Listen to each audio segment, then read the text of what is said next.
What up, B Squad? It is your boy JB, and we are here today, you guys, with another review for Married to Medicine, Season 10, you guys, Episode 3. This episode is titled Pamper Party Crashers.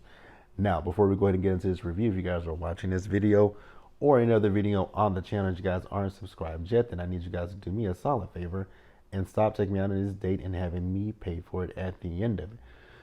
You guys know the routine. You can do me that favor by liking the video, subscribing to the channel, and turning on your post notifications, you guys. And with that out of the way, without further ado, let's go ahead and discuss this episode of Married to Medicine, shall we? All right, you guys. So this episode, what I will say is Bravo's producers and Purveyor Pop, right? Purveyor Pop. Y'all are shady as fuck for that opening editing and the scenes that y'all spliced together, because y'all literally cut and paste the scenes and made it seem like it was something that it wasn't, baby. But we'll get into it as we get into it. So this episode, you guys, we finally see Dr. Simone and Dr. Jackie having lunch together. I can't remember the last time we saw that, because of the last few seasons, it's been Dr. Jackie and Dr. Heavenly having lunch with each other. Now, they were talking about, Dr. Jackie was talking about one of her patients and how her patient came in and she thought she had a yeast infection, right?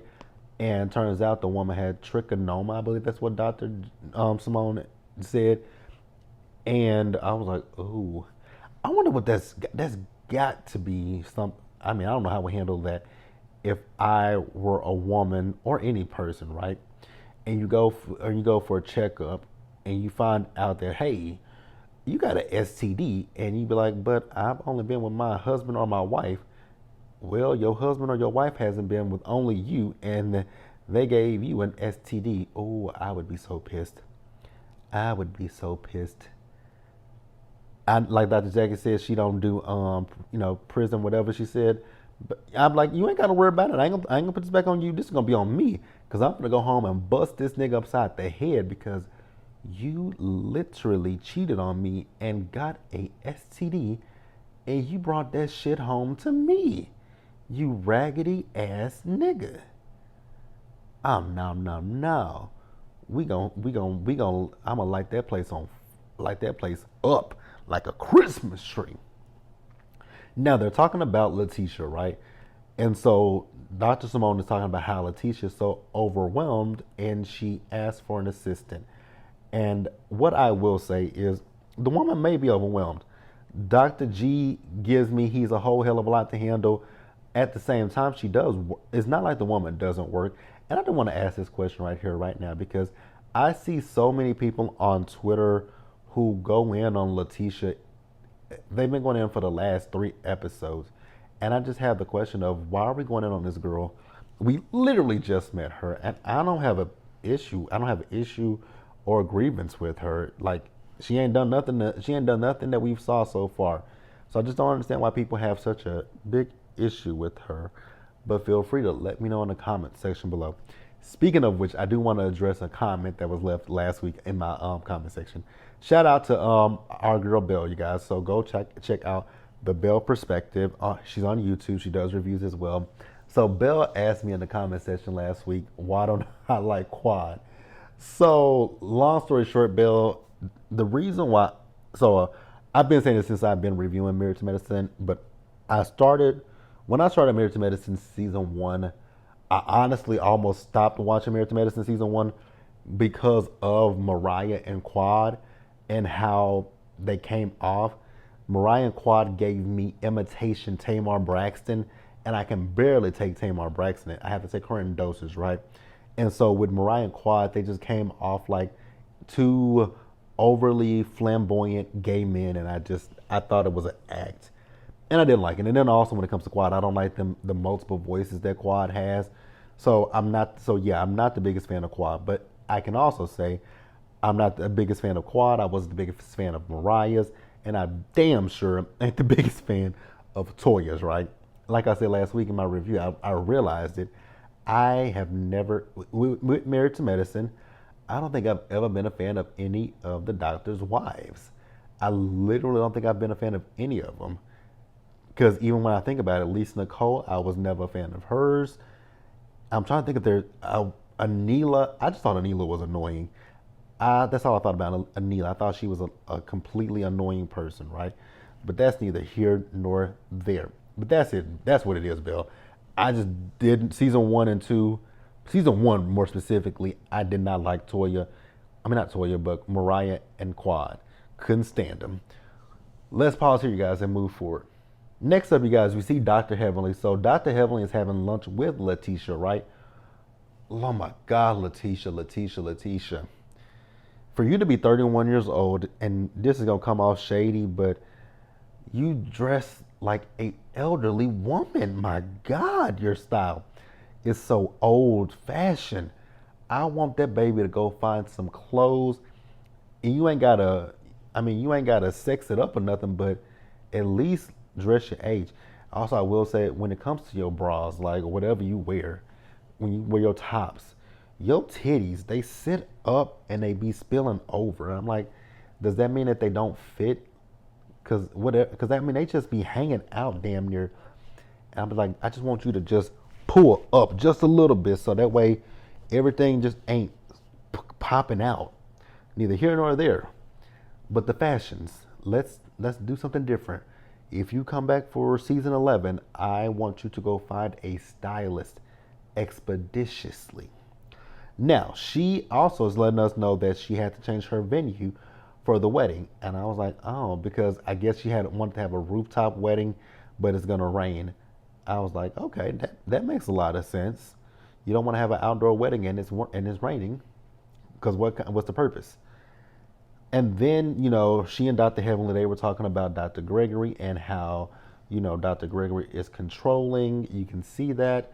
He talked about, and he's talking about what he does with the money. That is the only thing about being with somebody that has money that I just would not want them saying, oh, well, I do this for you and I do that and I pay this and I pay that. Okay, what do you want me to, what is the purpose in this, right? But I know it's a control aspect for some people, right? And then, but she does say that she has her own money. And you guys remember she told us last week she has a job. I forgot what her job was, but it ain't got nothing, it is what it is. I still don't have a problem with her marrying this man for money.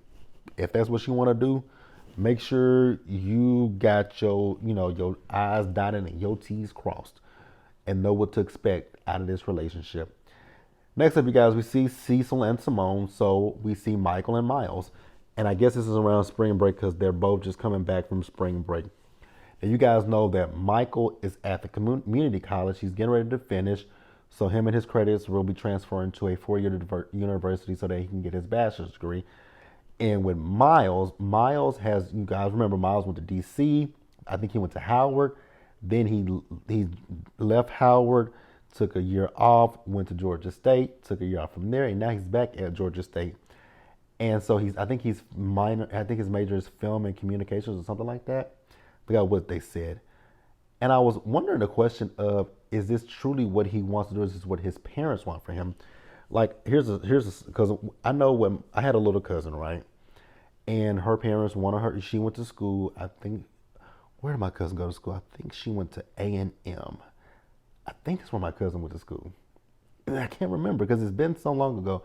But school, college, she went to college, and eventually she said that college wasn't for her, and she went to school to be an esthetician because that's where her passion was, in that. And so I wonder if that's kind of like what's going on with him.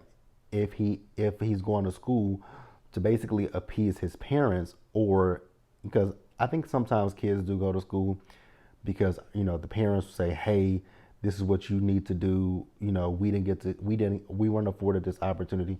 That ain't the case with my family, my cousins. But I'm just saying that, and it's not the case with him either. But I'm just wondering if, because some kids feel like they are pressured to go to college, right? I will say my freshman year of college, I felt a little pressured to go to school. I did. I'm not even gonna lie to you and hold you on that. And, God rest my mom's soul, I know why she wanted me to go to school, but I will say that first year, I definitely did feel pressured to go to school. But then once I got into it, I think by by the end of that first semester, I still wasn't feeling it. I was about to lie and say I was feeling it by the end of my first semester. I sure the fuck wasn't. I wasn't feeling college until I think the second semester of college. Nope, not even then. I wasn't feeling college by that point either. I wasn't feeling I want so I would say the first 2 years of college, honestly, I was going through the motions. I didn't want to be there. For the first 2 years, I really do feel like I was going through the motions. I don't think I really was interested in. I don't think I realized that I wanted to do that until I got to. Actually, I'll tell you guys. I wasn't really interested in college until I got to doing my classes for my major, because the first, doing them first 2 years, because I did a community college. I went to a community college as well, and just doing them prerequisite classes, I was like, oh my god, this shit is boring. Like I did this in high school, like English, math, government. Now government, I will say, I love government, right? Love government, but government and all that kind of stuff, government, economics. Even though economics is a part of my degree, I hated it with the passion. But when I started doing my classes for my degree, I was like, okay, I'm interested in it. When I started learning about different things, like different like business, everything in business. When I started learning about that stuff, that was when I was interested in college. But the first 2 years, I was just going through the motions, and I was just like, can I please get to my regular classes? And it wasn't until I transferred to the university that I graduated from that I started doing it. And I was like, okay, when I got over there, that's when I became, and I'm not going to say I wasn't focused the first 2 years, but for the first 2 years, I slacked off, right? Now, not the first semester of college, I didn't really slack off. I actually did really good my first semester. But after that, I was just like, okay, because at one point, which we'll talk about that in a minute, my first semester of college, I passed every semester, right? But that second semester, I was like, okay, I don't care. It was the winter of 2008, and me and my friends, we were going to the clubs, having fun. I was a what I was when I graduated high school. I was 17 years, and that's the other thing. I graduated high school at 17 years old, and then when I started college, I had just literally turned 18 years old, and so I was 18 years old, going to college. I'm going, and I'm. This is the first time I'm able to, have fun. We were going to the clubs, going to the club on Thursday nights, on Saturdays, on Sunday. And I think damn, when I literally think about it, we partied every night of the week. There wasn't anything to do on a Monday night, but you went out on Tuesday, you went out on Wednesday, you went out on Thursday. There was nothing to do on a Friday. Then you could go out on a Saturday, and you can go out on a Sunday. Oh my God, I just really thought about it. Partied, and my second semester, there were plenty of days that I went to school with a hangover because we had been out the night before partying up a storm. But that's neither here nor there. If I could go back and redo my undergrad, would I redo it? Yes, I really would. Would I do anything differently? I've thought about, and I actually have thought about that. If I could go back and redo my undergrad again, would I do anything different with undergrad? I think if I were to go back and redo my undergrad, what I would tell young me in my undergrad is I would tell him, you can go out and have fun with your friends, right? You can go to the club, you can go to the parties that they have on campus and off campus, right? You can do all that stuff, but also still be mindful to do your work. Because there were times, like I said, that there were times that there were times that I would go out to the club knowing damn well either I got a paper due the next morning or I have a test the next morning. And I wouldn't be worth a lick. Sometimes I wouldn't be worth shit the next morning. Whoo. Because there was my English class, my second semester, my English 2 class. That morning I went to class. I was like, oh my god, like we had because literally the class started at 8 o'clock. And that's the other thing I would tell myself: don't pick classes at 8 o'clock in the morning. Don't ever do that. Don't pick classes at 8. And don't pick classes at 9. Wait until 10 o'clock in the morning to go to class. And that's what I actually when I started doing when I moved to the university that I went to. No more 8 o'clock classes unless there was nothing else available. I don't want to go to school until 9 o'clock in the morning. That would be my schedule from 9 up until noon, and I wouldn't particularly do any afternoon. I hated afternoon classes, but I would take them if it was the only thing available, and I definitely hated night classes. But if they were available and that was all that it was, I would do it. Now, my least favorite were online classes. Hated those too. But again, if I had to do it, I would do it. Speaking of college, let's move over to Dr. Heavenly and Dr. Damon. They were gaslighting the fuck out of Allura. That's all I gotta say. Gaslighting her and trying to dissuade her from going to FAMU. I get that this is your baby and this is your only girl, right? But y'all have to be able to, y'all have to trust her that she is going to do the right thing. I don't know what y'all are worried about. And I didn't like the fact that Dr. Damon was talking about the fact that, well, with Buddy and the other son, he knew that they could take care of themselves. And I'm like, so you saying that she can't take care of herself? Like, I didn't like the fact that it felt like they were gaslighting the hell out of her. It felt like they were gaslighting the hell out of her, but y'all both went away for college. But y'all don't want her to go away for college. Like, I didn't like that. Let me know what you guys thought about it. All I had to say was they were gaslighting the hell out of her. Gaslighting her. Let's pause here and move forward, you guys. All right, you guys. So next up, we got Dr. Eugene. So Dr. Eugene is with his sons, and they're out shopping.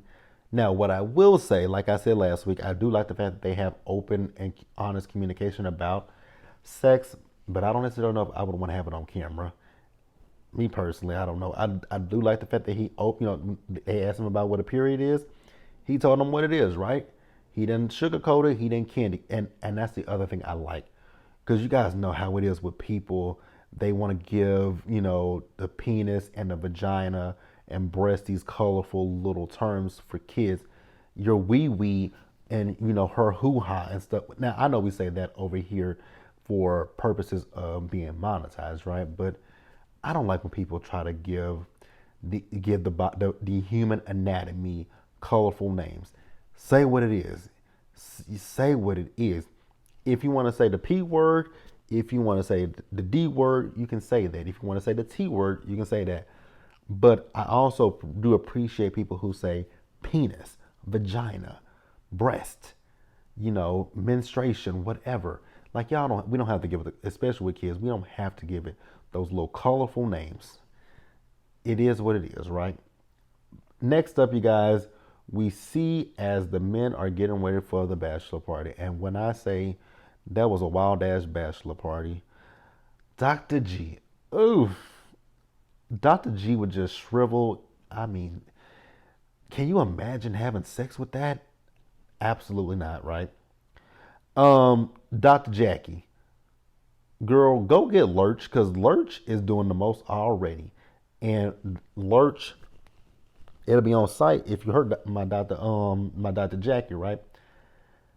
And so Letitia, baby, I think you might want to go ahead and cancel this wedding, because at this point, when your wedding planner called you and told you, since you guys are having to change the venue, you're gonna have to come out another $13,000 to $14,000. I would be like, who's coming out of pocket? What? Not I said the motherfucking spider to the fly or whatever that saying is. Not I said the cat.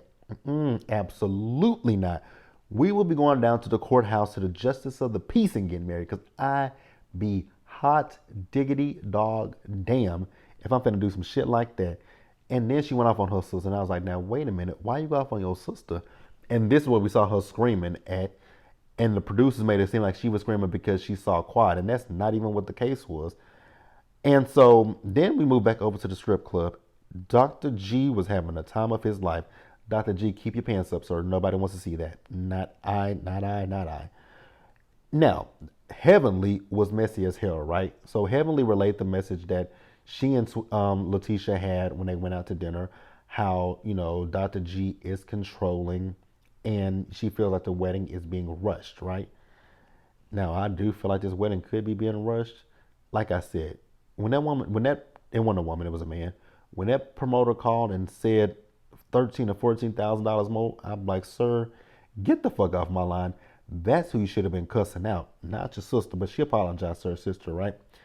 Then Phaedra's old trifling ass. She brought Quad there, and Letitia actually spoke to her. Quad came bearing gifts, and she sold, sweet tea. Letitia told Quad to sit right beside her. Who had a fit about that? Toya. Also, Toya was drunk as fuck. Toya was drunk as fuck, and Toya was questioning the fact that, hey, bitch, you, and she called her a bitch, and I'm not saying that she's a bitch, but she called that woman a bitch, saying you were just mad at us because we brought Quad up at you guys were at, well, you guys were at her engagement party, and this party is for her, so you know what? Like the age old saying goes, a broken clock is right twice in a day, and honestly, I have to agree with Toya. You were upset about people mentioning her at your engagement party, and this is like your bachelorette party, and you ain't upset about her being here. You want her to sit by you. You know what it is, what it is. It is what the hell it is. Let me know what you guys thought about this episode. Actually, I don't have to ask the question. Do you guys agree with Quad? I mean, not Quad, but with Toya. Because hell, I agree with Toya, and y'all know I typically don't agree with Toya. I typically don't agree with Toya, but I actually have to agree with Toya in that scene. I have to agree with Toya, and that it doesn't pay me to agree with Toya, but wow, I very rarely agree with Toya. But hey, let me know what you guys thought about this episode in the comment section below. You guys subscribe to the channel, turn your post notifications on, share the video, you guys, and until the next time, stay safe, take care of yourselves, you guys. Wash your hands, be blessed, and I'll see you guys in the next one. Bye, guys.